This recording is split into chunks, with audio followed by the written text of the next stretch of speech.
Il-Malti li qed jinsam arrestat fil-Libja huwa kaptan tal-baħar li għandu rabtiet mill-qrib ma' dan il-pajjiż li issa ilu snin mifni bl-inkwiet.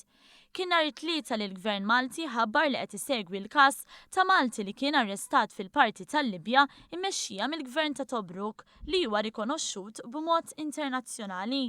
Dan fi stqarrija fejn il-Gvern wera wkoll ċerta kawtela peress li każi bħal dawn ikunu sensittivi ferm.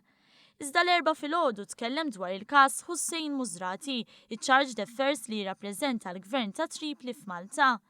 Kien f'din il-konferenza li għalija ma kienx mistiedna l-medja kollha li kien identifikat il-Malti bl-isem ta' Carmelo Grech li għandu madwar 60 sena.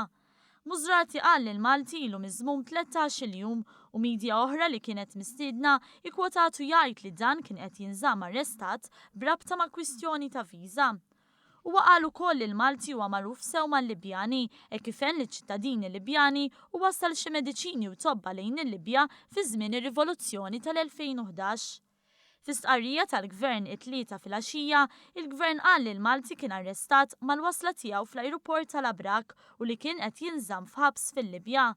Il-Gvern qal li jinsab f'kuntatt kontinwu mal-familja tal-persuna konċernata u li jista' jkun ukoll li miegħu hemm persuna oħra arrestata li mhux bil-fors hija ta' nazzjonalità Maltija. Il-Malti vjaġġa lejn il-Libja minkejja l-avviż kontra vjaġġar lejn il-Libja mill-Gvern Malti. Fl-istqarrija l-Gvern talab ukoll kawtela minn kulħadd biex jissolva dan il-każ b'mod pożittiv.